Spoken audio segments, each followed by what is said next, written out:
In today's episode, don't want to pay me what I'm worth? Let's see how that works out for you. Don't take advantage of me.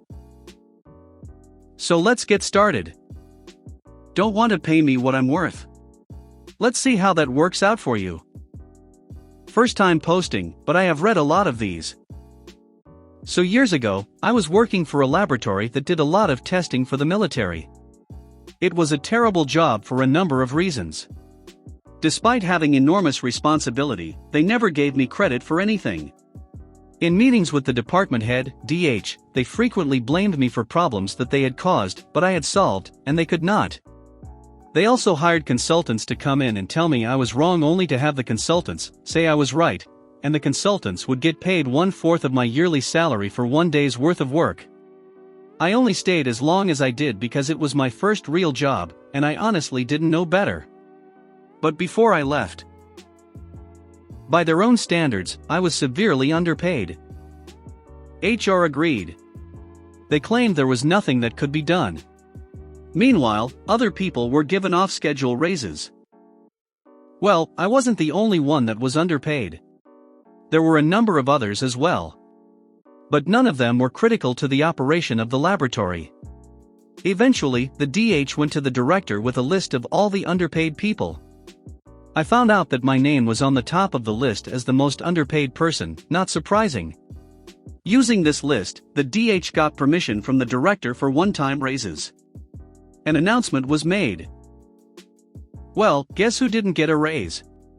This despite the fact that I had made massive improvements in some of their processes that easily saved them millions per year, and their budget was just over $10 million. I was livid. I had enough and decided to leave. They hired 2 people to replace me at more than double my salary. One of them had just graduated 2 weeks before. From what I understand, they had a lot of difficulty. That would have been enough for most people, and maybe even for me for most of my life. But it wasn't enough for me then. I wanted revenge for what they had done to me. So, I arranged a meeting with one of the project managers, PM, from the department of the military that we had done our tests for. I casually mentioned to him that I had left my old job. He was shocked. Remember how I said they never gave me credit for anything? Well, the military PMs considered me an invaluable expert, and could not understand why the lab had driven me away. They immediately pulled several $1 million worth of work from the lab and gave it to the competition. Several labs were involved, because they had no confidence that the lab could do the work anymore. When I ran into one of the lab managers, the only half-decent guy there, I casually mentioned my meeting with the PM, and I could tell he figured out how the military knew I had left. It took them years to recover, and honestly, I don't know if they ever really did. Last time I checked their web page, it hadn't been updated in at least 12 years. I would have been happy with a $20,000 raise. Ecstatic even. But they weren't willing to spend $20,000, and lost $2 million to start and more in the long run. I started my own business, and now make at least 5 times what I would if I had stayed there until now, and more than 10 times what I was making when I left. Don't take advantage of me. Warning, mention of #L assault and murder. I'm not sure this will fit as nuclear revenge, as I didn't carry out the revenge itself. I decided not to post this on my main account to keep anonymity. I lived with a friend in an apartment within a semi-small town.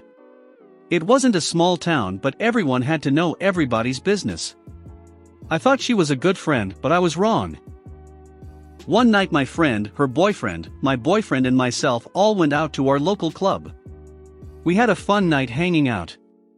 When my boyfriend and I decided to leave, my friend and her BF wanted to stay out longer.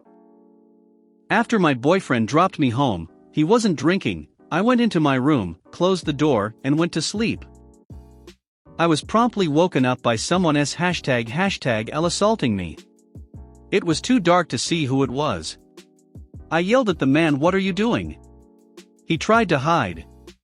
I promptly got up and turned on the light, then screamed at him to get out, and he ran out. I tried knocking on my neighbor's door. They had been drinking and not coherent, rang BF and police. I moved out of the apartment within days as I didn't feel safe. I told my friend what happened and why I had to move out suddenly. My boyfriend helped me every step of the way. Without him, I would have been a mess, lol. What I didn't expect was the lack of support from my friend, and she whinged about me moving out to people we knew. People in town had heard about my assault, and I was told my friend had let this man into our apartment, didn't advise me about it, and went to her boyfriend's place. Not only did I feel violated and unsafe, I felt betrayed. Before the court case was to occur, the policeman in charge of the case told me that the man killed himself. He had left a note to a girl with the same last name as mine, which I thought was bizarre and weirdly coincidental.